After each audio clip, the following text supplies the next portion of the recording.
মির্চি নিবেদন গল্প gold mine. গল্প গোল্ড মাইন। এই জানো, রোহিণী জ্যাঠামশাইয়ের হুইল চুরি করতে গিয়ে ধরা পড়েছে। তাকে কাছারিতে আটকে রাখা হয়েছে শাস্তি দেওয়া হবে বলে। কি গো, মাথা নাড়ছো যে? আমি কি ভুল বলছি নাকি? সবাই জানে, চারিদিকে ঢি ঢি পড়ে গেছে। কিন্তু আমার বিশ্বাস হচ্ছে না যে রোহিণী চুরি করতে এসেছিল। আচ্ছা, তোমার বিশ্বাস হয় না। কেন তোমার বিশ্বাস হচ্ছে না বলো তো? লোকে তো ওই কথাই বলছে, তাই না? তোমার কেন বিশ্বাস হচ্ছে না সেটা আগে তুমি বলো। না, সেটা পরে বলবো। তোমার কেন বিশ্বাস হচ্ছে না সেটা আগে বলো। না, তুমি আগে বলো। না না, তুমি আগে। কেন আগে বলবো? আমার শুনতে ইচ্ছে করছে তাই। সত্যি বলবো? হ্যাঁ, সত্যি করে বলো। না, যাও, বলবো না। বেশ, তবে আমিই বলি, কেন তুমি রোহিণীর পক্ষে? বলো দেখি, কেন? সে তোমাকে কালো না বলে উজ্জ্বল শ্যামবর্ণ বলে, তাই। তুমি যাও, আমি কথাই বলবো না। আরে, কোথায় চললে? বলো দেখি। এবার বলবো। রোহিণীকে বাঁচাতে। ঠিক বলেছ, তাই যাচ্ছি।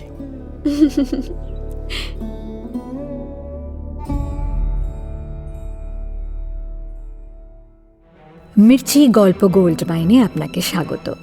মণিমাণিক্যে ভরা বাংলা সাহিত্যের কিছু কালজয়ী উপন্যাস ও গল্প দিয়ে সাজানো আমাদের এই মির্চি গল্প গোল্ড মাইন। আজ শুনবেন বঙ্কিমচন্দ্র চট্টোপাধ্যায় রচিত সামাজিক উপন্যাস কৃষ্ণকান্তের হুইল। 1878 সালে বই আকারে প্রথম প্রকাশিত হয় এই উপন্যাসটি। তবে বই হিসেবে প্রকাশিত হওয়ার আগে এটি তৎকালীন বিখ্যাত বঙ্গদর্শন পত্রিকায় 1875 সাল থেকে ধারাবাহিকভাবে প্রকাশিত হওয়া শুরু হয়েছিল। আজ দ্বিতীয় পর্ব। রাতের অন্ধকারে কৃষ্ণকান্তের ঘর থেকে জাল হুইল চুরি করে আসল হুইল রেখে আসতে গিয়ে কৃষ্ণকান্ত রায়ের কাছে ধরা পড়ে রোহিণী। তবে রোহিণীকে নিরপরাধ বলেই মনে হয় গোবিন্দলালের স্ত্রী ভ্রমরের। কারণ গোবিন্দলাল তাকে বলেছিলেন যে তাঁর মনে হয় রোহিণী নির্দোষ, তাই ভ্রমরও তা বিশ্বাস করেছে। গোবিন্দলালের বিশ্বাসই যে ভ্রমরের বিশ্বাস, গোবিন্দলাল মনে মনে সেটা জানতেন। তবে সে কথা ভ্রমর বলতে গিয়েও লজ্জায় গোবিন্দলালকে বলতে পারেনি। আর গোবিন্দলালও শুধুমাত্র স্ত্রীর লজ্জায় লাল হয়ে যাওয়া মুখের কপট অভিমানটুকু দেখার আশাতেই ছলনা করে অন্য কারণ বলেন। তবে ভ্রমর তাঁর মনের কথা বুঝতে পেরেছে বলে স্ত্রীর কপালে পরম স্নেহে ভালোবাসায় ঠোঁট ছুঁয়ে গোবিন্দলাল বেরিয়ে যান কৃষ্ণকান্তের কাছারির উদ্দেশ্যে। সেখানেই যে রোহিণীকে আটকে রেখেছেন কৃষ্ণকান্ত রায়। জ্যাঠামশাইয়ের সাথে কথা বলে নির্দোষ রোহিণীকে ছাড়ানোর ব্যবস্থা তাঁকে যে করতেই হবে। কৃষ্ণকান্ত সেদিন সকাল সকালই সদর কাছারিতে গিয়ে বসেছেন। গদির ওপর বাবু হয়ে বসে সোনার হুঁকোয় সুগন্ধি তামাক চড়িয়ে মর্তে যেন একেবারে খাস স্বর্গের পরিবেশ তৈরি করেছিলেন। তাঁর একপাশে অনেক বাঁধানো খাতা, তাতে তালিকা, খতিয়ান, রসিদ, আদায়ের হিসেব, আরও নানান হিসেবের খাতা রাখা, আর অন্য পাশে নায়েব, গোমস্তা, কর্মচারী, মুহুরি, তহসিলদার, আমিন, পাহারাদার, প্রজারা সব বসে আছে। সামনে মাথা নিচু করে রোহিণী ঘোমটা দিয়ে দাঁড়িয়ে আছে। গোবিন্দলাল বাইরে থেকে বেশ উত্তেজিতভাবে কৃষ্ণকান্তকে ডাকতে ডাকতেই দপ্তরে ঢুকলেন। জ্যাঠামশাই, জ্যাঠামশাই! কি হয়েছে জ্যাঠামশাই? গোবিন্দলালের গলা শুনে রোহিণী একটুখানির জন্য ঘোমটা সরিয়ে গোবিন্দলালকে দেখল। আর সেদিকে গোবিন্দলালের চোখ পড়তেই তিনি অন্যমনস্ক হয়ে তাঁর জ্যাঠামশাই কৃষ্ণকান্ত কি জবাব দিলেন সে কথা তাঁর কানেই ঢুকল না। কারণ তখন তিনি মনে মনে রোহিণীর ওইভাবে তাকানোর মানে বোঝার চেষ্টা করছেন। তাঁর মনে হলো একজন আর্ত মানুষের এই করুণ চাউনির মানে বিপদ থেকে মুক্ত করার প্রার্থনা ভিক্ষা ছাড়া আর কিছুই হতে পারে না। সঙ্গে সঙ্গে তাঁর আরও মনে পড়ে গেল সেই যে দিঘির পাড়ে তিনি রোহিণীকে বলেছিলেন আজ বা কাল যে কোনো কষ্টে পড়লে সে যেন তাঁকে নির্দ্বিধায় জানায়। গোবিন্দলাল এবার একদম নিশ্চিন্ত হলেন। মনে মনে বললেন, হ্যাঁ ঠিক, আজ তো রোহিণীর কষ্টই বটে। ইশারায় রোহিণী সেটাই আমাকে জানালো। আমিও চাই রোহিণী, আমিও চাই তোমার ভালো করতে, কারণ আমি জানি যে আমি দেখেছি পৃথিবীতে তোমাকে সাহায্য করার কেউ নেই। কিন্তু তুমি যে লোকের পাল্লায় পড়েছ রোহিণী, তোমার মুক্তি সহজ নয়। বৃদ্ধ কৃষ্ণকান্ত সব কথা শুরু থেকে গোবিন্দলালকে বলেছিলেন, কিন্তু গোবিন্দলাল শুনতে পাননি বলে আবার জানতে চাইলেন কৃষ্ণকান্ত কি বললেন। হ্যাঁ জ্যাঠামশাই, কি বললেন?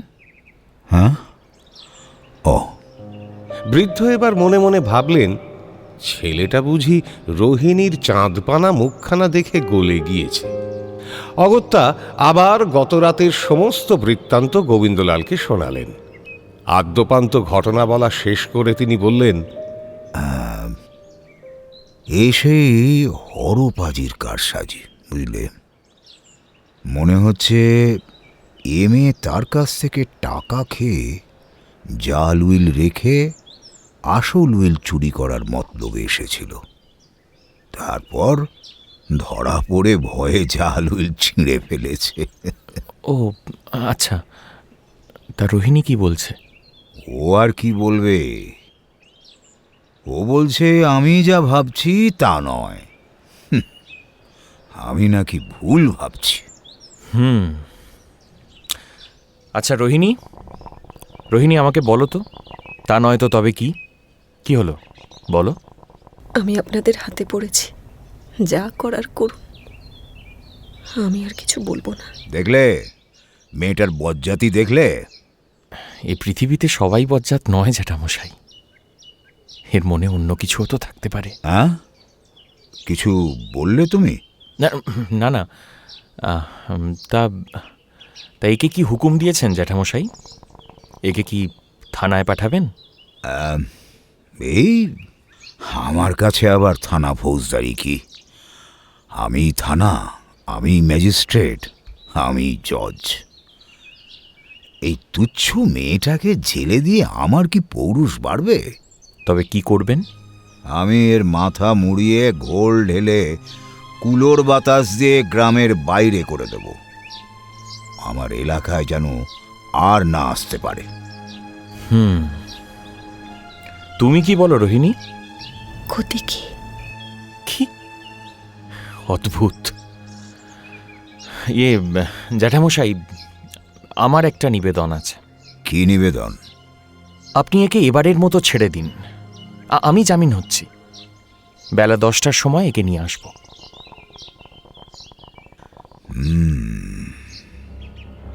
যা ভেবেছি তাই। বাবাজির একটু বেশি গরজ দেখছি। তা কোথায় যাবে একে নিয়ে? তাছাড়া কেন ছাড়বো মেয়েটাকে? আসল কথাটা কি সেটা জানাটা কিন্তু একান্ত দরকার। এত লোকের সামনে আসল কথা এ প্রকাশ করবে না।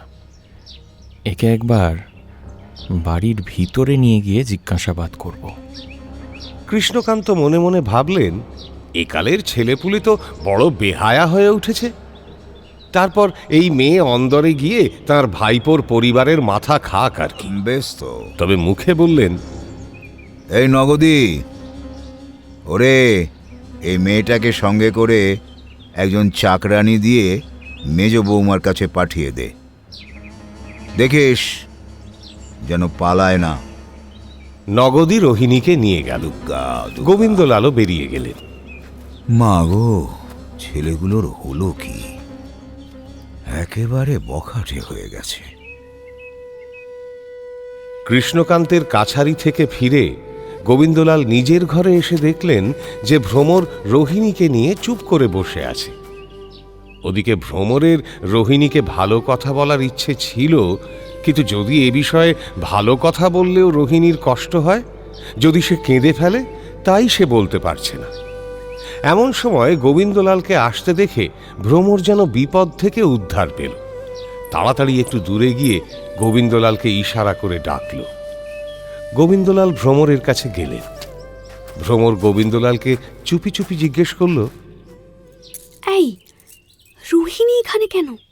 আমি আমি গোপনে ওকে কিছু জিজ্ঞাসা করব, তারপর ওর কপালে যা থাকে তাই হবে। কি জিজ্ঞেস করবে? ওর মনের কথা। ও, আমাকে ওর কাছে একা রেখে যেতে যদি তোমার ভয় হয় তবে আড়াল থেকে শোনো। ধ্যাৎ, ভ্রমর লজ্জায় মুখ নিচু করে ছুটে সে ঘর থেকে পালালো। একেবারে রান্নাঘরে গিয়ে পেছন থেকে রাঁধুনির চুল ধরে টান দিয়ে বলল, ও রাঁধুনি ঠাকুরজি, রাধে রাধে একটা রূপকথা শোনাও না আমায়। এদিকে গোবিন্দলাল রোহিণীকে জিজ্ঞেস করলেন, কাল থেকে এখন অবধি সমস্ত বৃত্তান্ত আমাকে সব খুলে বলবে কি? গোবিন্দলালকে সবকিছু বলার জন্য রোহিণীর বুক ফেটে যাচ্ছিল। কিন্তু যে জাত জ্যান্ত জ্বলন্ত চিতায় উঠত, রোহিণীও সেই জাতীয় আর্যকন্যা। রোহিণী স্পষ্ট করে বলল, কর্তার কাছে সবিশেষ শুনেছেন তো? কর্তা বললেন যে তুমি নাকি জাল উইল রেখে আসল উইল চুরি করতে গিয়েছিলে। রোহিণী, সত্যি কি তাই? না না, তা নয়। তবে কি? রোহিণী, রোহিণী, আমাকে বললে কিন্তু তোমার ভালো হতে পারে। আপনি বিশ্বাস করবেন তো? বিশ্বাসযোগ্য কথা হলে কেন বিশ্বাস করব না? বিশ্বাসযোগ্য কথা নয় যে। দেখো রোহিণী, আমার কাছে কি বিশ্বাসযোগ্য আর কি অবিশ্বাসযোগ্য সেটা না হয় আমিই বুঝে নেব। আমি অবিশ্বাসযোগ্য কথাকেও কিন্তু কখনো কখনো বিশ্বাস করি। নইলে আমি আর তোমার জন্য মরতে বসবো কেন? তবে তো মরতে বসেছি, কিন্তু তোমায় একবার পরীক্ষা করে মরব। কি বলছো? শুনতে পেলাম না যে। বলছি, সে আপনার মহিমা, কিন্তু আপনাকে এই দুঃখের কাহিনী বলেই বা কি হবে? যদি আমি তোমার কোনো উপকার করতে পারি। কি উপকার করবেন? না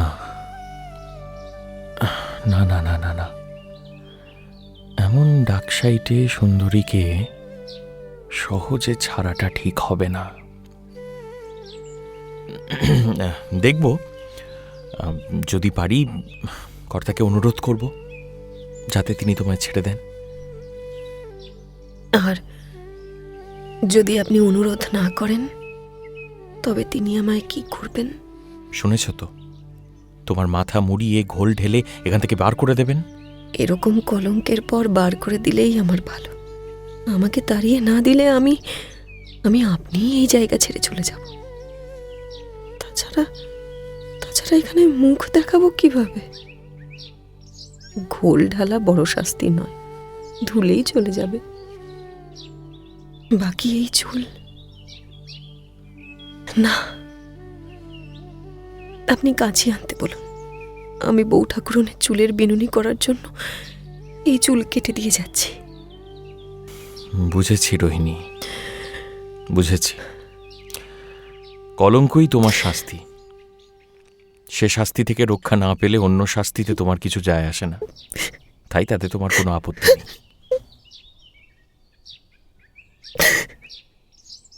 যদি বুঝেছেন তবে জিজ্ঞেস করি, এই কলঙ্ক থেকে কি আপনি আমায় রক্ষা করতে পারবেন? বলতে পারছি না রোহিণী, আমি বলতে পারছি না। তবে তবে আসল কথা শুনলে বলতে পারবো যে তোমাকে আমি রক্ষা করতে পারবো কিনা। কি জানতে চান বলুন। তুমি যা পুড়িয়েছো সেটা আসলে কি? কোথায় পেয়েছিলে তুমি? জাল উইল। জাল উইল? কর্তার ঘরে, ড্রয়ারে। জাল উইল সেখানে কিভাবে এলো? আমি রেখে গিয়েছিলাম। যেদিন আসল উইল লেখাপড়া হয় হরলাল বাবুর অনুরোধে, সেই দিন রাতে এসে আসল উইল চুরি করে জাল উইল রেখে দিয়ে গিয়েছিলাম। তবে কাল রাতে আবার কি করতে এসেছিলে? আসল উইল রেখে জাল উইল চুরি করে নিয়ে যেতে। কেন? জাল উইলে কি ছিল? বড়বাবুর 12 আনা, আপনার 1 পাই। কেন আবার উইল বদলাতে এসেছিলে? আমি তো কোনো অনুরোধ করিনি। না, অনুরোধ করেননি, কিন্তু কিন্তু যা আমি জন্মেও কখনো পাইনি, যা জন্মেও আর কখনো পাবো না, আপনি আমাকে তা দিয়েছিলেন। আমি? হুম।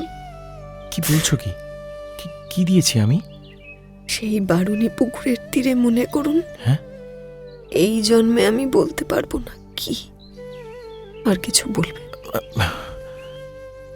এই রোগের চিকিৎসা নেই, আমার মুক্তি নেই। আমি বিষ পেলে খেতাম, কিন্তু সে আপনার বাড়িতে নয়।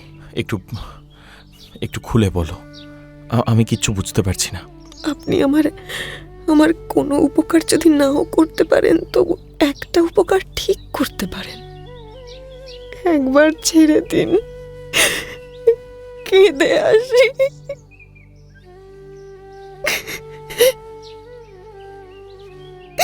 তারপর যদি বেঁচে থাকি, তবে না হয় আমার মাথা মুড়িয়ে গোল ঢেলে দেশ ছাড়া করে দেবেন। রোহিণী, মৃত্যুই মনে হয় তোমার ভালো, কিন্তু তাতে কোনো লাভ নেই। সকলেই কাজ করতে এই সংসারে এসেছে, নিজের কাজ না করে মরবে কেন? তাহলে কি করি বলুন না? তোমাকে এই দেশ ছেড়ে চলে যেতে হবে। কেন? তুমি নিজেই তো বলেছিলে তুমি এই দেশ ছেড়ে চলে যেতে চাও।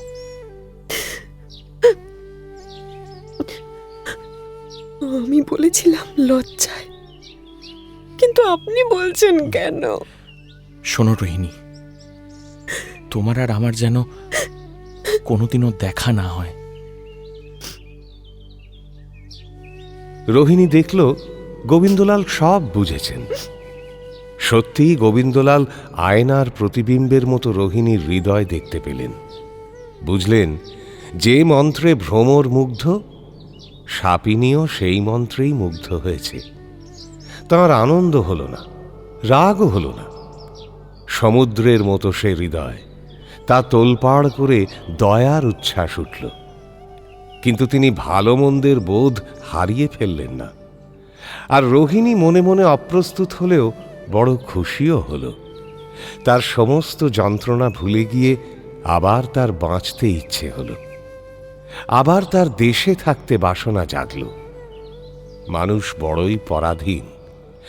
সে বলল, আমি এখনই যেতে রাজি আছি, কিন্তু কোথায় যাব? কলকাতায়। সেখানে আমি আমার একজন বন্ধুকে চিঠি দিচ্ছি, তিনি তোমাকে একটি বাড়ি কিনে দেবেন। কেমন? তোমার কোনো টাকা লাগবে না। আমার কাকার কি হবে? তিনিও তোমার সঙ্গে যাবেন, নইলে তোমাকে কলকাতায় আমি যেতে বলতাম না। সেখানে আমাদের দিন কাটবে কিভাবে? আর কাকা দেশ থেকে রাজি হবেন কেন? আমার বন্ধু তোমার কাকাকে একটি চাকরি করে দেবেন। আচ্ছা রোহিণী, তুমি কি তাকে এর পরেও রাজি করাতে পারবে না? পারবো, কিন্তু আপনার জ্যাঠামশাইকে রাজি করাবে কে? তিনি আমাকে ছাড়বেন কেন? আমি অনুরোধ করব। তাহলে আমার কলঙ্কের ওপর কলঙ্ক, মানে আপনার নামেও কিছু কলঙ্ক রটবে, এই আর কি। সত্যি বলছি, তোমার জন্য কর্তার কাছে ভ্রমর অনুরোধ করবে। তুমি এখন ভ্রমরের কাছে যাও, তাকে পাঠিয়ে দিয়ে তুমি কিন্তু এই বাড়িতেই থাকবে। কেমন? ডাকলে যেন পাই। আচ্ছা। রোহিণী চোখে জল নিয়ে গোবিন্দলালকে দেখতে দেখতে ভ্রমরের খোঁজে গেল। কলঙ্কে বন্ধনে রোহিণী এভাবেই প্রথমবার প্রেমে পড়ল। গোবিন্দলাল যদিও রোহিণীকে বলেছেন যে ভ্রমর নিজে কৃষ্ণকান্তকে শাস্তি মুকুব করার কথা বলবে, কিন্তু ভ্রমর তার জ্যাঠাশ্বশুর কৃষ্ণকান্তকে কোনোভাবেই অনুরোধ করতে রাজি হল না। মুখ কুঁচকে শুধু বলল, না, বড় লজ্জা করে। ছি। অগত্যা গোবিন্দলাল নিজে কৃষ্ণকান্তের কাছে গেলেন। কৃষ্ণকান্ত তখন খাওয়ার পর পালঙ্কে আধশোয়া অবস্থায় আলবোলার নল হাতে নিয়ে তন্দ্রা উপভোগ করছেন। মাঝে মাঝে তাঁর নাক ডাকার শব্দে গমকে গমকে রাগরাগিনীরা যেন আলাপ করছে, আর অন্যদিকে তার মন আফিমের প্রসাদে ত্রিভুবনগামী ঘোড়ায় চড়ে নানান জায়গায় ঘুরে বেড়াচ্ছে। রোহিণীর চাঁদপানা মুখখানা বুড়োর মনের ভেতরেও হয়তো ঢুকেছিল। চাঁদ কোথায় না ওঠে, নইলে বুড়ো আফিমের ঝোঁকে ইন্দ্রাণীর মুখে সেই মুখেরই আদল দেখবে কেন? কৃষ্ণকান্ত দেখছেন যে রোহিণী হঠাৎ ইন্দ্রের শচী হয়ে মহাদেবের গোয়াল থেকে ষাঁড় চুরি করতে গিয়েছে। নন্দী ত্রিশূল হাতে ষাঁড়ের জাপ দিতে গিয়ে তাকে ধরেছে। দেখছেন নন্দী রোহিণীর এলিয়ে পড়া চুল ধরে টানাটানি করছে, এবং কার্তিকের ময়ূর হদিশ পেয়ে তাঁর সেই আঙুল পর্যন্ত ঝোলানো কোঁকড়ানো চুলগুলোকে ফনা তোলা সাপ ভেবে গিলতে গিয়েছে। এমন সময় খোদ কার্তিক ময়ূরের দৌরাত্ম্য দেখে নালিশ করার জন্য মহাদেবের কাছে হাজির হয়ে তাকে ডাকছেন। জ্যাঠামশাই, কৃষ্ণকান্ত অবাক হয়ে ভাবছেন, কার্তিক মহাদেবকে কি সম্পর্কে জ্যাঠামশাই বলে ডাকছেন? এমন সময় কার্তিক আবার ডাকলেন, জ্যাঠামশাই। এবার কৃষ্ণকান্ত বিরক্ত হয়ে কার্তিকের কান মলে দেওয়ার উদ্দেশ্যে হাত তুলতেই কৃষ্ণকান্তের হাতের আলবোলার নল হাত থেকে খসে ঝনাত করে পানের বাটার ওপর পড়ল। পানের বাটা ঝনঝন করে পিকদানির ওপর পড়ল, এবং নল, বাটা, পিকদানি সবাই একসঙ্গে আওয়াজ করে মাটিতে পড়ল। সেই শব্দে কৃষ্ণকান্তের ঘুম ভাঙল। পড়ে গেল। তিনি চোখ মেলে দেখেন যে জ্যান্ত কার্তিকের মতোই গোবিন্দলাল তাঁর সামনে দাঁড়িয়ে আছেন, ডাকছেন। জ্যাঠামশাই, কৃষ্ণকান্ত তড়িঘড়ি উঠে বসে জিজ্ঞাসা করলেন, কি বাবা গোবিন্দলাল? না, আপনি ঘুমোন, আমি তেমন কোনো কাজে আসিনি। এই যে আপনার পানবাটার আলবোলাটা মাটিতে পড়ে গিয়েছিল, এই নিন। জ্যাঠামশাই, আমি এখন আসি। না না না, আমার ঘুম হয়েছে, আর ঘুমাবো না। বলো, কি বলবে? কৃষ্ণকান্ত শক্ত বুড়ো, সহজে ভোলেন না। মুখেও কথা বললেও মনে মনে বুঝলেন গোবিন্দলাল আসলে ওই মেয়েটার কথাই বলতে এসেছে। আমি ঠিকই বুঝেছি বাছা, তুমি চাঁদমুখ মেয়ের কথাই বলতে এসেছো। হ্যাঁ, মানে ওই আসলে গোবিন্দলাল একটু মুশকিলে পড়লেন। রোহিণীর কথা কৃষ্ণকান্তের কাছে বলতে সকালে তার কোনো লজ্জা করেনি, এখন একটু লজ্জা করতে লাগলো। তাই বলবো বলবো করেও বলতে পারলেন না। রোহিণীর সঙ্গে বারুণী পুকুরে কথা হয়েছিল বলে কি এখন লজ্জা লাগছে তাঁর? হয়তো। তবে কৃষ্ণকান্ত বেশ মজা দেখতে লাগলেন। গোবিন্দলাল কোনো কথা তুলছে না দেখে নিজে জমিদারির কথা তুললেন। জমিদারির কথার পর সংসারের কথা, সংসারের কথার পর মামলার কথা, তবুও রোহিণীর প্রসঙ্গ তিনি তুললেন না, ইচ্ছে করেই এড়িয়ে গেলেন। গোবিন্দলালও রোহিণীর কথা কিছুতেই পারতে পারলেন না। কৃষ্ণকান্ত মনে মনে হাসতে লাগলেন, আর গোবিন্দলাল অগত্যা ফিরেই যাচ্ছিলেন। সেই সময় কৃষ্ণকান্ত প্রিয় ভাইপোকে ডেকে জিজ্ঞেস করলেন, আচ্ছা, সকালবেলা যে মেয়েটাকে তুমি নিজে জামিন হয়ে নিয়ে গিয়েছিলে, সে মেয়ে কি কিছু স্বীকার করেছে? ব্যাস, এবার সুযোগ পেয়ে গেলেন। গোবিন্দলাল সুযোগ পেয়ে যা যা রোহিণী বলেছিল সংক্ষেপে সব বললেন। শুধু বারুণীর পাড়ে কি হয়েছিল সেই কথাগুলো গোপন করলেন। সবটা শুনে কৃষ্ণকান্ত বললেন, বুঝলাম। এখন তাহলে তার সাথে কি করা উচিত বলে মনে হয় তোমার? আপনার যা অভিপ্রায়, আমাদেরও সেই অভিপ্রায়। আমি ওর কথা বিশ্বাস করি না। ওর মাথা মুড়িয়ে ঘোল ঢেলে দেশের বাইরে বার করে দাও, কি বলো? তবে হ্যাঁ, তোমাদের যদি মনে হয় যে ও কোনো দোষ করেনি, তবে ওকে ছেড়ে দিতে পারো। গোবিন্দলাল একটাও কথা আর না বলে তখনকার মতো অন্তত জ্যাঠামশায়ের হাত থেকে নিষ্কৃতি পেয়ে বেরিয়ে গেলেন। ওদিকে রোহিণী গোবিন্দলালের কথা মতো কাকার সঙ্গে কলকাতা যাওয়ার বন্দোবস্ত করার কথা ভাবতে বসল, কিন্তু ভাবতে গিয়ে তার বুক ঠেলে কান্না বেরিয়ে এলো। এই হরিদ্রা গ্রাম ছেড়ে আমি কি করে যাব?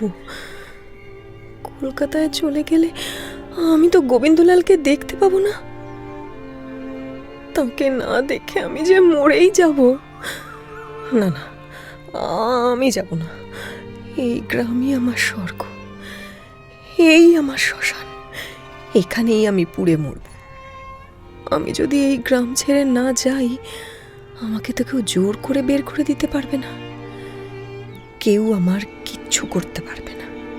কৃষ্ণকান্ত রায় আমার মাথা মুড়িয়ে ঘোল ঢেলে দেশ ছাড়া করবে তো আমি আবার আসব। গোবিন্দলাল রাগ করবে, করুক, তবু আমি তাকে দেখব। আমার চোখ তো কেড়ে নিতে পারবে না। আমি যাব না, আমি যাব না কলকাতায়, আমি যাব না, কোথাও যাব না। যাই তো জমের বাড়ি যাব, আর কোথাও না, আর কোথাও না। রোহিণী উঠে দরজা খুলে আবার সেই গোবিন্দলালের কাছেই চলল। যেমন আগুনের দিকে পতঙ্গ ছুটে যায়, ঠিক সেইভাবে মনে মনে ঈশ্বরকে ডেকে বলতে লাগল, যাতে তার মনের সমস্ত অস্থিরতা দূর হয়ে যায়। সে বিধবা, তার ধর্ম গেছে, সুখ গেছে, প্রাণও যেতে বসেছে।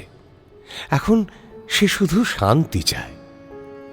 হে জগদীশ্বর, হে দুঃখী জনের একমাত্র সহায়, আমায় রক্ষা করো প্রভু, আমায় রক্ষা করো। আমায় এই প্রেমের আগুনে আর পুড়িও না প্রভু, আর পুড়িও না। আমি যাকে দেখতে যাচ্ছি তাকে যতবার দেখব ততবার আমার অসহ্য যন্ত্রণা, অনন্ত সুখ। আমি বিধবা, আমার ধর্ম গেল, সুখ গেল, প্রাণ গেল, রইল কি প্রভু? রাখবো কি প্রভু? আমায় সুমতি দাও প্রভু, আমায় সুমতি দাও, আমায় শান্ত করো। আমি এই যন্ত্রণা আর সইতে পারছি না, আর সইতে পারছি না। কিন্তু রোহিণীর মন শান্ত হলো না। সে একবার ভাবল বিষ খাবে, আবার ভাবল গোবিন্দলালকে নিজের ভালোবাসার কথা জানাবে। একবার ভেবে বসল গোবিন্দলালকে নিয়েই সে কলকাতা চলে যাবে। এইসব ভাবতে ভাবতে গোবিন্দলালের কাছে যেতেই গোবিন্দলাল বললেন, কি কলকাতায় যাওয়াই ঠিক হলো তো? না, যেতে পারবো না। পারবে না? সে কি, এইমাত্র যে আমাকে বললে যাবে? না, জোর করার অধিকার আমার নেই, কিন্তু গেলে ভালো হতো রোহিণী। কিসে ভালো হতো? গোবিন্দলাল বলতে পারলেন না, মুখ নিচু করলেন। স্পষ্ট করে কোনো কথা বলার তিনি কে? রোহিণী চোখের জল লুকিয়ে মুছতে মুছতে ঘরে ফিরে গেল। গোবিন্দলাল একরাশ মন খারাপ নিয়ে রোহিণীর কথাই ভাবতে লাগলেন। এমন সময় ভ্রমর নাচতে নাচতে সেখানে হাজির হয়ে বলল, আচ্ছা, তুমি কি ভাবছো আমার কালো রূপ নিয়ে? সে কি, আমার কথা ভাবছো না? আমি ছাড়া পৃথিবীতে তোমার অন্য কোন চিন্তা আছে? আছে না তো কি, সর্বে সর্বময়ী আর কি। আমি অন্য একজনের কথা ভাবছি। অন্য মানুষ? কাকে ভাবছো বলো না। কি হবে তোমায় বলে? তুমি রাগ করবে তো? করব, বলো না। যাও, দেখো গিয়ে সকলের খাওয়া হলো কিনা। সে পরে দেখব, বলো না কার কথা ভাবছিলে? শিয়াকুল কাঁটা। রোহিণীকেই ভাবছিলাম, কেন তা জানি না। কেন রোহিণীকে ভাবছিলে? আচ্ছা, একজন মানুষ তো যে কোনো আরেকজনের কথা ভাবতেই পারে, তাই না বলো? নাকি যে যাকে ভালোবাসে সে শুধু তাকেই ভাবে? এই যেমন আমি তোমার কথা ভাবি আর তুমি আমার কথা ভাবো। তাহলে আমি রোহিণীকে ভালোবাসি। মিথ্যে কথা। তুমি তুমি আমাকে ভালোবাসো, আর কাউকে তোমার ভালোবাসতে নেই, বুঝেছো? কিন্তু রোহিণীকে কেন ভাবছিলে বলো না। আচ্ছা, বিধবাকে তো মাছ খেতে নেই, তবু তারিণীর মা মাছ খায় কেন? তার পোড়া মুখ যা করতে নেই তাই করে। তাহলে তো আমারও পোড়া মুখ, যা করতে নেই তাই করি। এই যেমন যেমন রোহিণীকে ভালোবাসি। ভ্রমর এতক্ষণ গোবিন্দলালের গলা জড়িয়ে ধরে গালে ঠোঁট স্পর্শ করে আদরে গলে গিয়ে আধো আধো মৃদু মৃদু হাসি মাখা স্বরে কথাগুলো বলছিল। কিন্তু গোবিন্দলালের এই শেষ কথাটা শুনে ঠাস করে গোবিন্দলালের গালে এক চড় মেরে রাগ দেখিয়ে বলল, আমি শ্রীমতী ভোমরা দাসী, আমার সামনে মিছে কথা? সত্যিই মিছে কথা ভোমরা। আমি রোহিণীকে ভালোবাসি না, বরং রোহিণীই আমায় ভালোবাসে। গোবিন্দলাল হার মানলেন। ভ্রমরের কাঁধে হাত রেখে ভ্রমরের উজ্জ্বল নীল পদ্মের মতো সুন্দর মুখটা নিজের হাতে নিয়ে গম্ভীর কাতর কণ্ঠে ধীরে ধীরে কথাগুলো বলতেই ভ্রমর তাড়াতাড়ি গোবিন্দলালের হাত থেকে নিজেকে সরিয়ে হাঁপাতে হাঁপাতে বলতে লাগলো, আবাগি, পোড়ামুখী বাঁদরি ও মরুক, মরুক মরুক মরুক মরুক। আরে বাবা, এখনই এত গালি কেন? তোমার 7 রাজার ধন এক মানিক, তাকে তো এখনো কেড়ে নেয়নি। ধুর, তা কেন? তা কি পারে সে তোমার সামনে অন্য কথা বলল কেন? ঠিক ভোমরা, বলা তার উচিত ছিল না, তাই ভাবছিলাম। আমি তাকে এখান থেকে সরে কলকাতায় গিয়েও থাকতে বলেছিলাম, খরচ পর্যন্ত দিতে চেয়েছিলাম, সে তো রাজিই হলো না। ভালো। আচ্ছা, আমি তাকে একটা পরামর্শ দিতে পারি? হ্যাঁ, পারো, কিন্তু আমায় আগে বলো সেটা কি। আমি পরামর্শটা আগে শুনি। খিরি, খিরি, এদিকে শোন। ক্ষীরোদা ওরফে ক্ষীরোদামণি এ বাড়ির ঝি। মোটা সোটা গাঁটটা গোঁটটা, মল পায়ে গোট পরা তার মুখে, তার চোখের চাউনি হাসিতে ভরা। ক্ষীরি এসে দাঁড়াতেই ভ্রমর বলে উঠল, খিরি, ওই রোহিণী পোড়ামুখীর কাছে এখনই একবার যেতে পারবি? হ্যাঁ, কেন পারবো না মা? কি বলতে হবে তাকে বলো। আমার নাম করে তাকে বলে আয় যে তিনি বললেন তুমি মরো। এই, আচ্ছা যাই মা। ক্ষীরি মল বাজিয়ে চলে গেল। আর রোহিণী কি বলে সেটাও ভ্রমরকে এসে জানাবে বলল। একটু পরেই ক্ষীরি ফিরে এসে বলল, মা, বলে এইছি গো, সে বললো মরার উপায় বলে দিতে। আচ্ছা, তবে আবার যা, বলে আয় যে ওই বারুনি পুকুরে সন্ধেবেলা কলসি গলায় দিয়ে, বুঝেছিস? যা। আচ্ছা, আমি বলে আসছি। ক্ষীরি আবার রোহিণীর কাছে গেল। কিছুক্ষণ পর আবার ফিরে এলো। ভ্রমর জিজ্ঞেস করল, হ্যাঁ রে খিরি, বারুনি পুকুরের কথা বলেছিস? সে কি বলল? সে বলল যে আচ্ছা। ছি ভোমরা, কাউকে মরার কথা এরকম বলে? না না, তুমি ভেবো না, সে কিছুতেই মরবে না। যে তোমায় দেখে মজেছে সে কি মরতে পারে? প্রতিদিনের মতো কাজ শেষ করে গোবিন্দলাল বারুনির পাশের ফুলের বাগানে বেড়াতে লাগলেন। তিনি আসলে ফুলের বাগানে বেড়াতে ভালোবাসেন। বাগানে একটা পাথরের বেদিতে একটা মেয়ের মূর্তি আছে। সেই মূর্তির গায়ে অর্ধেক কাপড়, তার চোখ দুটো নিচের দিকে। একটি ঘট থেকে নিজের পায়ে নিজেই যেন জল ঢালছে। তার চারপাশে টবের মধ্যে জিরানিয়াম, ভারবিনা, ইউফোরবিয়া থেকে মল্লিকা, গন্ধরাজ, নানান সুগন্ধি ফুলের সারি। চারিদিক গন্ধে ম ম করছে। গোবিন্দলাল পূর্ণিমার রাতে কখনো কখনো ভ্রমরকে সঙ্গে নিয়ে এখানে এসে বসতেন। ভ্রমর পাথরের নারী মূর্তি দেখে তাকে কালামুখী বলে গালি দিত, কখনো কখনো নিজের আঁচল দিয়ে তার গা ঢেকে দিত, কখনো কখনো ঘর থেকে ভালো শাড়ি সঙ্গে এনে তাকে পরিয়ে দিত, কখনো কখনো তার হাত থেকে ঘরটা নিয়ে টানাটানি করত। সেইখানে আজ সন্ধেতে গোবিন্দলাল একা বসে আয়নার মতো বারুণীর জলের শোভা দেখতে লাগলেন। বাগান থেকেই তিনি দেখলেন পুকুরের চওড়া পাথর বাঁধানো সিঁড়ি দিয়ে রোহিণী কলসি কাঁখে নামছে। একদিনও জল না হলে চলে না, এই কষ্টের দিনেও রোহিণী তাই জল নিতে এসেছে।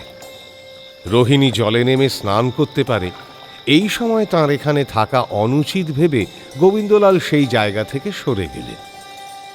গোবিন্দলাল অনেকক্ষণ এদিক ওদিক ঘুরে শেষে মনে করলেন এতক্ষণে রোহিণী নিশ্চয়ই জল থেকে উঠে চলে গেছে। এই ভেবে আবার সেই বেদির কাছে এসে বসলেন। সেখানে তখন কেউ কোথাও নেই, রোহিণীও নেই, কিন্তু দেখলেন সেই জলের ওপর শুধু একটা কলসি ভাসছে। দেখেই একরাশ দুশ্চিন্তায় তাঁর মনের ভেতরটা তোলপাড় করতে লাগলো। এ কি? কার কলসি? কেউ জল নিতে এসে ডুবে যায়নি তো? রোহিণী তো এইমাত্র জল নিতে এসেছিল। তাহলে গোবিন্দলাল তখনই পুকুরের ঘাটে এলেন। শেষ সিঁড়িতে দাঁড়িয়ে পুকুরের সব জায়গা দেখতে লাগলেন, কিন্তু জল কাচের মতো পরিষ্কার। ঘাটের নিচের তলার মাটি পর্যন্ত দেখা যাচ্ছে। এদিক ওদিক দেখতে দেখতে তাঁর আরও মনে পড়ে গেল সকালবেলায় রোহিণীর কাছে ভ্রমরের নিজের দাসীকে পাঠানোর কথা। হ্যাঁ, ঠিক ঠিক ঠিক, সকালে তো ভ্রমর রোহিণীকে বলে পাঠিয়েছিল বারুণী পুকুর। সন্ধেবেলা কলসি গলায় বেঁধে সে যেন, ঈশ্বর, রোহিণীও তো উত্তরে বলেছিল। আচ্ছা আচ্ছা, রোহিণী।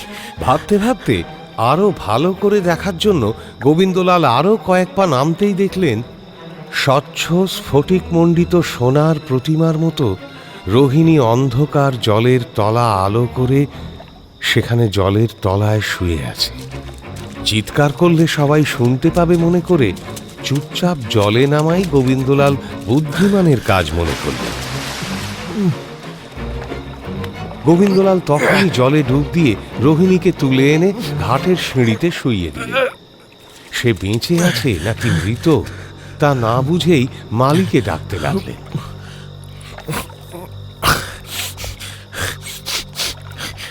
মালি, মালি, মালি, এদিকে, এদিকে, এদিকে তাড়াতাড়ি এসো, তাড়াতাড়ি এসো। মালির সাহায্যে রোহিণীকে বাগান বাড়ির বিশ্রাম কক্ষে নিয়ে গেলেন গোবিন্দলাল, যে বিশ্রাম কক্ষে ভ্রমর ছাড়া আর কোনো নারী কোনো দিন প্রবেশ করেনি। ঝড় বৃষ্টিতে ভেজা চাঁপা ফুলের মতো রোহিণীর সেই নিথর দেহ যখন পালঙ্কে শোয়ানো হলো, উজ্জ্বল আলোয় তার রূপ যেন আরো শোভা পেতে লাগল। তার দীর্ঘ কালো চুল বেয়ে জল ঝরছিল, মেঘ থেকে যেন বৃষ্টি ঝরছে। বন্ধ চোখের ওপর ভেজা ভ্রু দুটো, তার কপাল গাল আরো সুন্দর, আরো উজ্জ্বল দেখাচ্ছিল। রোহিণীর এই দশা দেখে গোবিন্দলালের চোখে জল এসে পড়ল এবং তিনি কাঁদতে কাঁদতে বললেন, হায় হায় হায় হায় হায়, কেন কেন তোমাকে ঈশ্বর এত রূপ দিয়ে পাঠিয়েছিলেন রোহিণী? কেন কেন? আর যদি বা দিয়েছিলেন তো সুখী করলেন না কেন?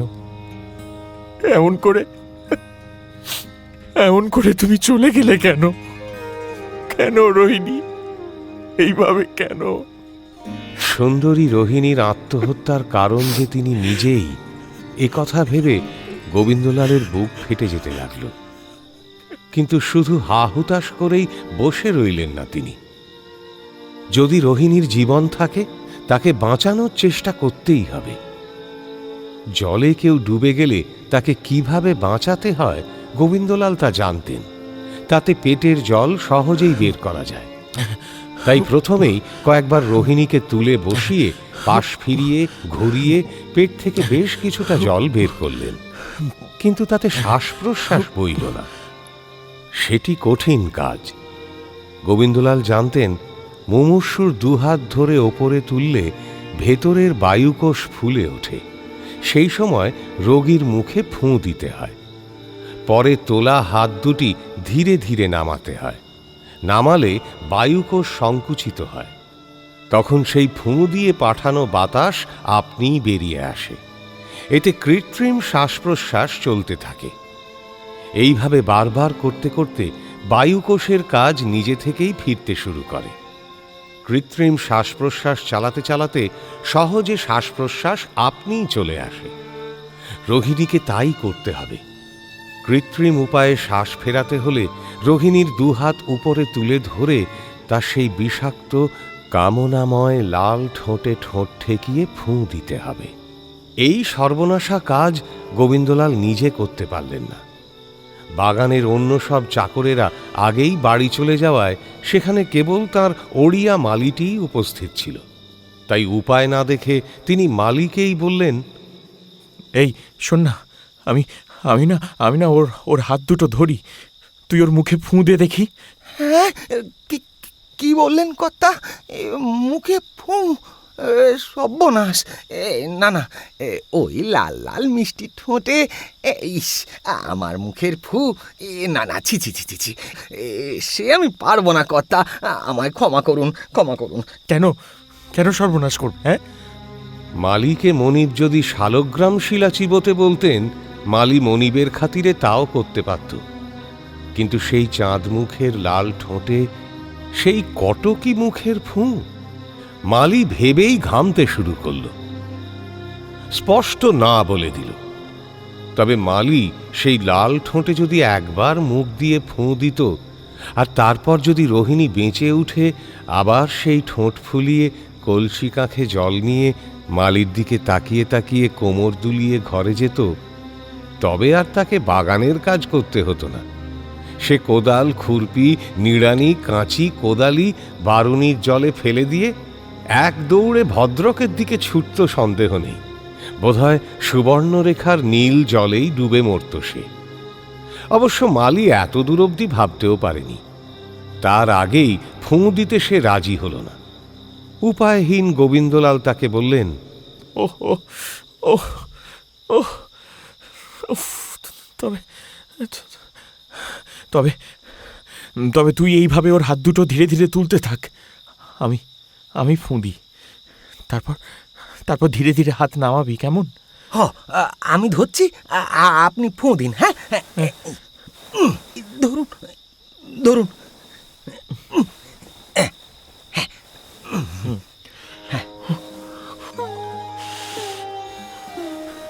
মালি রোহিণীর হাত দুটো ধরে ধীরে ধীরে তুলল। গোবিন্দলাল তখন সেই রক্ত জবার মতো ঠোঁটে নিজের ঠোঁট রেখে রোহিণীর মুখে ফুঁ দিলেন। সেই সময় ভ্রমর একটা লাঠি নিয়ে একটা বিড়াল মারতে যাচ্ছিল। বিড়াল মারতে গিয়ে বিড়ালের গায়ে লাঠি না লেগে ভ্রমরেরই কপালে লাগল। রোহিণী, এই রোহিণী, রোহিণী, কি হলো রোহিণী? রোহিণী, রোহিণী চোখ খোলো, রোহিণী, রোহিণী। মালি রোহিণীর দুহাত নামালো, আবার তুলল। 2-3 ঘন্টা বারবার এইভাবে রোহিণীর ঠোঁটে গোবিন্দলাল ফুঁ দিতে লাগলেন। একসময় রোহিণীর শ্বাস বইল। রোহিণী প্রাণে বাঁচল।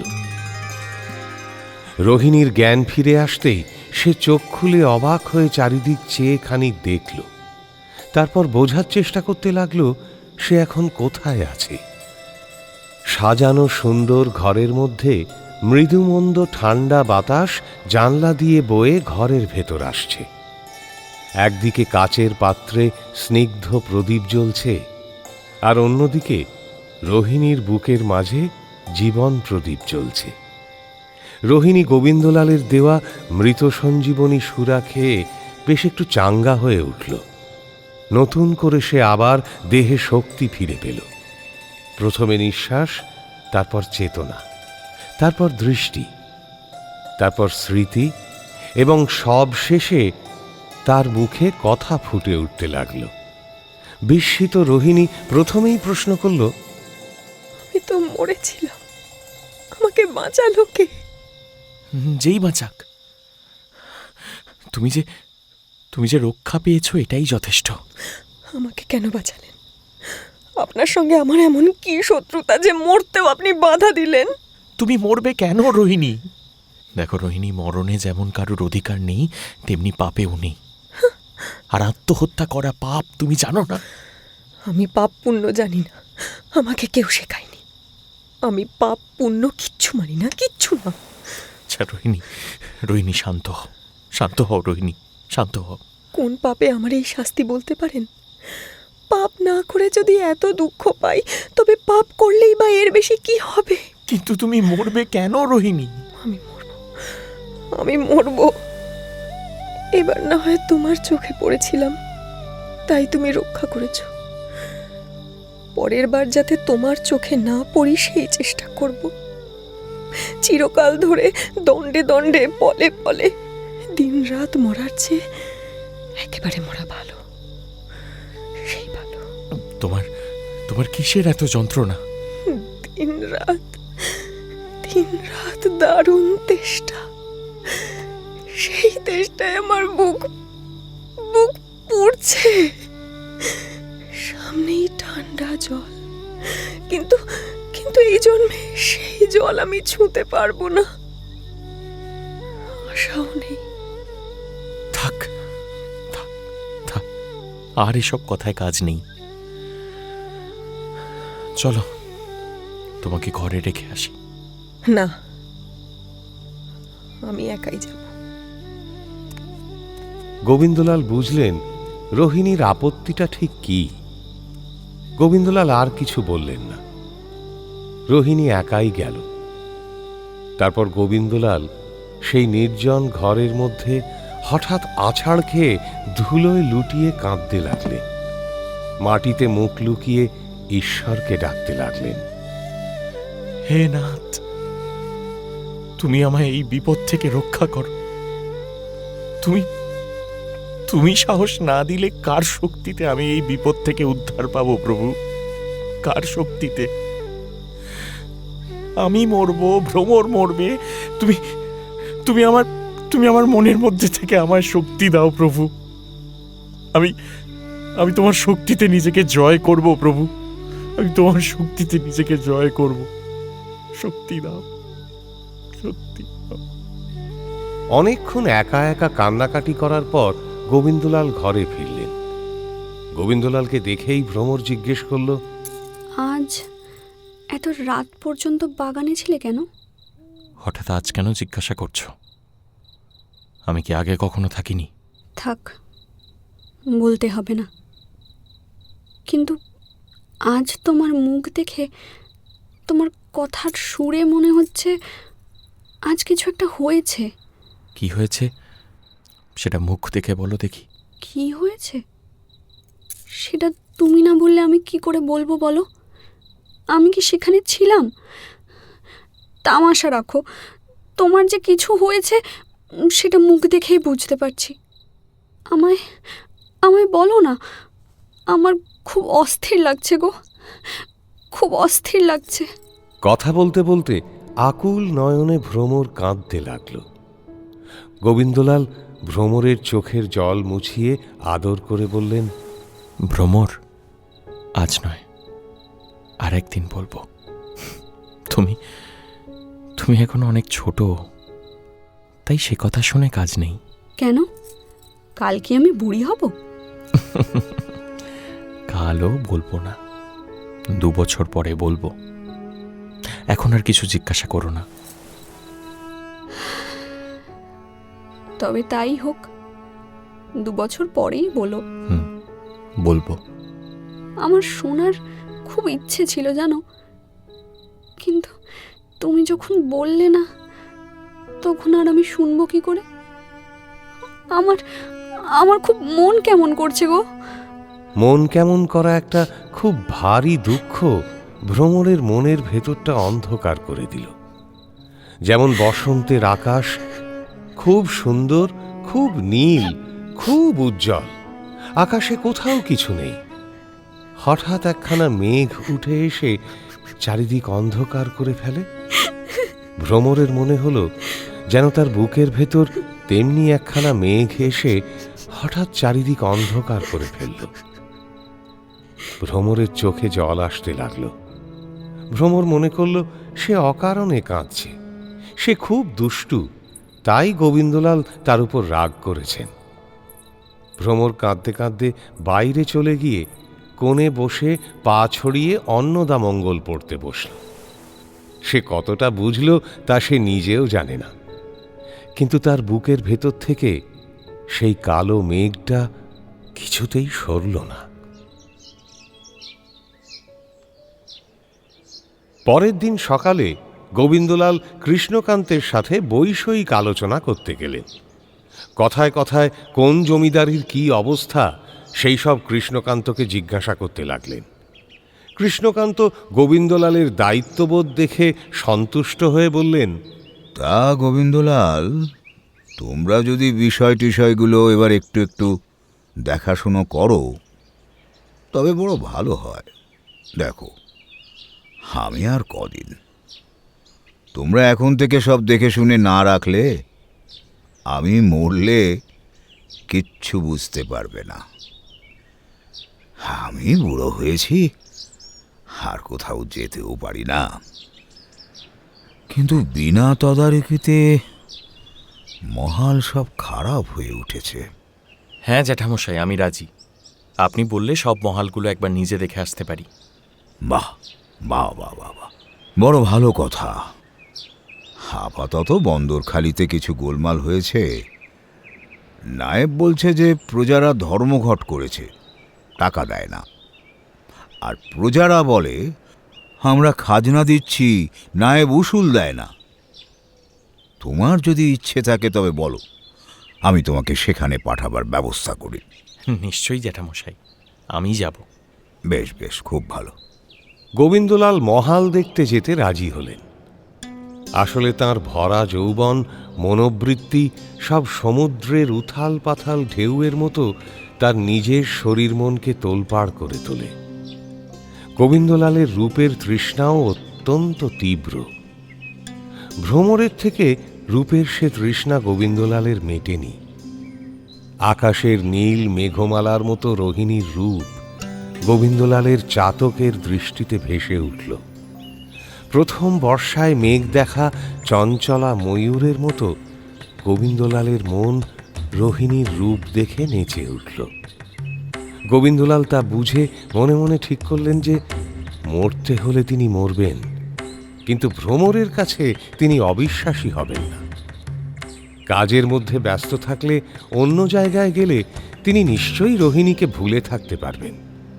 আর তাই তিনি কৃষ্ণকান্তের কাছে বন্দরখালি যাওয়ার কথা শুনে আগ্রহের সঙ্গে রাজি হলেন। ওদিকে ভ্রমর সব শুনল। সে জানতে পারল যে গোবিন্দলাল মহাল দেখতে যাবেন। ভ্রমর বায়না ধরল সেও সঙ্গে যাবে, এবং সে কান্নাকাটি শুরু করে দিল। আমাকে নিয়ে চলো না, আমাকে নিয়ে চলো, আমি কোনো দুষ্টুমি করব না, আমাকে নিয়ে চলো। সেসব দেখেও ভ্রমরের শাশুড়ি কিছুতেই যেতে দিলেন না। নৌকা সাজিয়ে চাকর বাকর নিয়ে ভ্রমরের কপালে চুম্বন করে গোবিন্দলাল সুদূর বন্দরখালি যাত্রা করলেন। গোবিন্দলাল চলে যাওয়ার পর ভ্রমর মাটিতে পড়ে কাঁদতে লাগল। তারপর উঠে অন্নদামঙ্গল ছিঁড়ে ফেলল, খাঁচার পাখি উড়িয়ে দিল, পুতুল সব জলে ফেলে দিল, টবের ফুলগাছ সব কেটে ফেলল, দুপুরে পাতের ভাত রাঁধুনির গায়ে ছিটিয়ে দিল, ঝিয়ের খোঁপা ধরে ঘুরিয়ে ফেলে দিল, ননদের সাথে ঝগড়া করল। এমন নানান রকম দৌরাত্ম্য করে শেষে শুয়ে পড়ল। চাদর মুড়ি দিয়ে আবার কাঁদতে আরম্ভ করল। ওদিকে হাওয়ায় পাল তুলে গোবিন্দলালের নৌকা বহু দূর চলে গেল।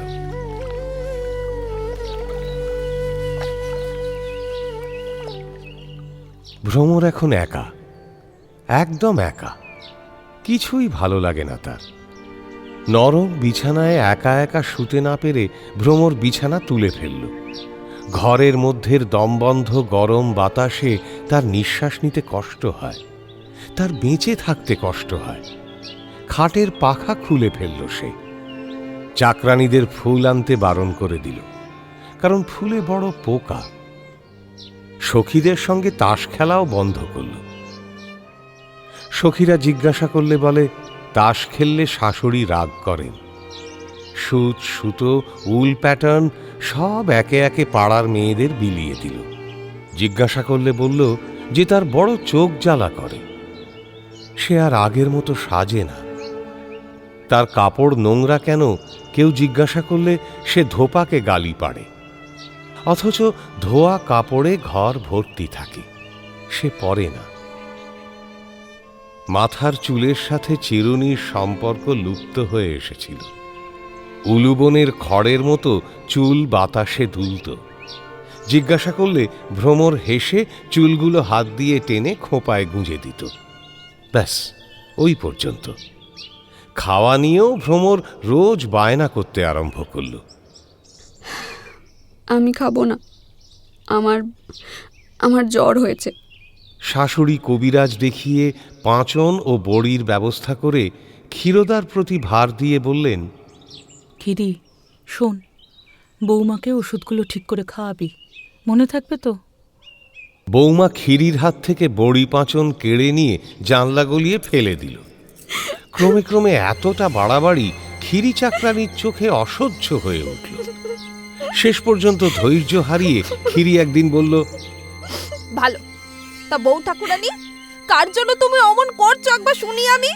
যার জন্য তুমি খাওয়া দাওয়া ত্যাগ দিলে, তিনি কি তোমার কথা একদিনের জন্য ভাবেন?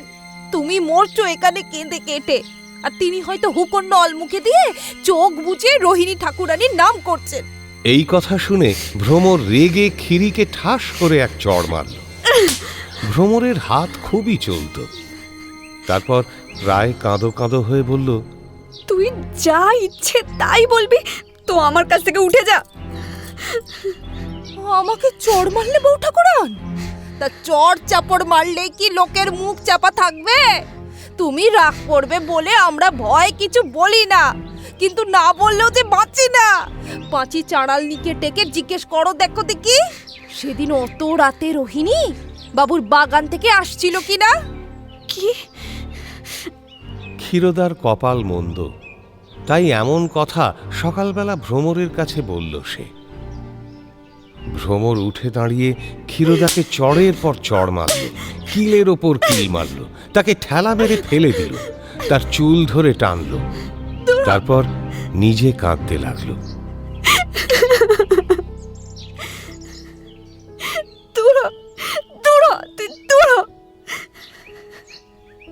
ক্ষীরোদা মধ্যে মধ্যে ভ্রমরের কাছে চড়চাপড় খেত, কখনো রাগ করত না। কিন্তু আজ এই বাড়াবাড়ি দেখে ক্ষীরি আরো রেগে গেল। গলায় বেশ ঝাঁঝ নিয়ে সে বলল, তা ঠাকুরান, আমাদের মারলে ধরলে কি হবে? তোমার ভালোর জন্যই আমরা বলি গো। তোমাদের কথা নিয়ে কেউ পাঁচকান করে, আমরা তা সইতে পারি না। আমার কথা বিশ্বাস না হয় তো তুমি পাঁচিকে ডেকে জিজ্ঞেস করো। তোর জিজ্ঞেস করতে হয় তুই করগে যা। আমি কি তোদের মতো ছুঁচো পাজি যে আমার স্বামীর কথা পাঁচি চাড়ালনিকে জিজ্ঞেস করতে যাব? তুই এত বড় কথা আমাকে বলিস? তোর সাহস তো খুব বেড়েছে। ঠাকুরানীকে বলে আমি ঝাঁটা মেরে তোকে দূর করে দেব, দেখিস। তুই আমার সামনে থেকে দূর হ, যা, দূর হ বলছি। হ্যাঁ, যাই গে, ভালো কথা তো তোমার সহ্য হবে না গো, দূর হ।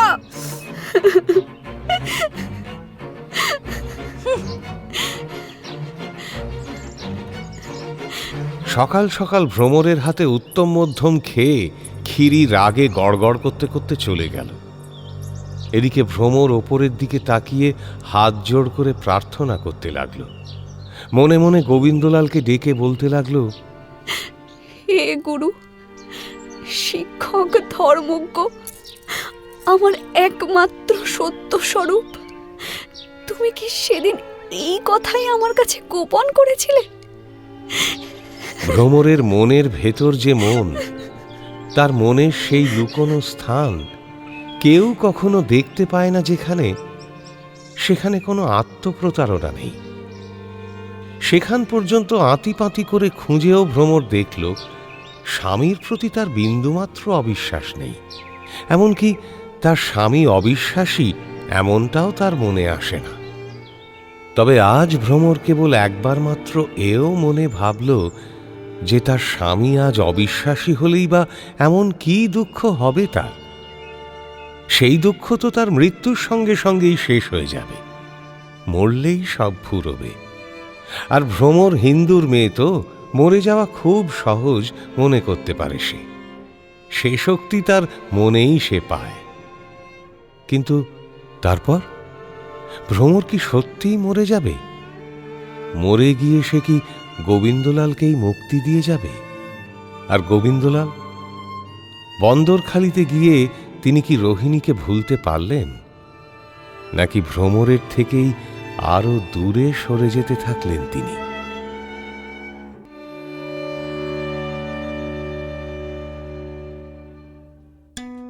শুনছিলেন বঙ্কিমচন্দ্র চট্টোপাধ্যায়ের কৃষ্ণকান্তের উইল। আজ শুনলেন দ্বিতীয় পর্ব। গল্প পাঠে শেখর, কৃষ্ণকান্ত শঙ্করী প্রসাদ মিত্র, হরলাল সাক্ষ্য রায়, গোবিন্দলাল মির্চি সায়ন, রোহিণী সঙ্গীতা গাঙ্গুলি, ভ্রমর পৃথা দাস, ব্রহ্মানন্দ সোমক রায়। অন্যান্য ভূমিকায় মৈত্রী দে, আম্রপালি ঘোষ মিত্র, শ্রীলা ঘোষ, গার্গী চট্টোপাধ্যায় ও আর্য জানা। নাট্যরূপ ও সামগ্রিক পরিচালনা শাউলি মজুমদার। নাট্যরূপ সহায়তা প্রীতম বাগচি। বিশেষ তত্ত্বাবধানে সৌভিক গুহ সরকার। পরিচালনা, শব্দগ্রহণ ও আবহ সত্যজিৎ সেন। শব্দ মিশ্রণ সব্যসাচী মুখার্জি। প্রচার অলঙ্করণ অভিব্রত সরকার। গল্পের সূত্রধার ও সমগ্র পরিকল্পনায় ইন্দ্রাণী। প্রযোজনায় প্যাস্টেল এন্টারটেইনমেন্ট। মির্চি গল্প গোল্ড মাইন আপনার জন্য exclusively Mirchi Bangla YouTube channel এবং গানা অ্যাপে।